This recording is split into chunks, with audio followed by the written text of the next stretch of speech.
è proprio il sistema, arrivare che i ragazzi iniziano la scuola e ancora non ci sono state le nomine o le graduatorie, lo trovo assurdo. Dopo il caso di Vascondi Carbonera, con il bambino costretto a restare a casa per la mancanza dell'insegnante di sostegno, a contattarci da Montebelluna è la mamma di Alessio, 12 anni, anche lui autistico. Solo venerdì, a 3 giorni dall'avvio delle lezioni, la scuola l'ha informata che sarebbe stato meglio tenere a casa il figlio perché mancava il personale a lui dedicato.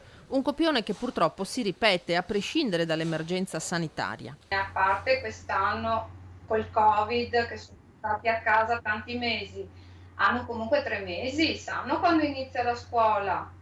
Non è possibile che ogni anno ci troviamo il primo giorno di scuola che non sappiamo se abbiamo l'insegnante di sostegno o l'addetta all'assistenza e chi sarà. Alla fine noi genitori, i ragazzi disabili, veramente ci sentiamo messi all'ultimo posto. Alessio a scuola ci è andato lo stesso, anche se con un orario ridotto. La mamma, single e lavoratrice, non aveva scelta, ma ogni giorno è un'incognita con tutte le conseguenze che ha per un ragazzino autistico doversi adattare di continuo a nuove figure di riferimento. Con mio figlio fanno tappabuchi i vari insegnanti, quando addirittura mi hanno detto che forse domani mattina la prima ora sarà da solo in classe. E io cosa faccio? Lo tengo a casa la prima, cioè, è assurdo.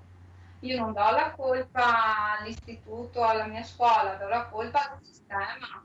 Noi che abbiamo figli disabili, ribadisce la mamma, ci sentiamo trattati come genitori di serie B.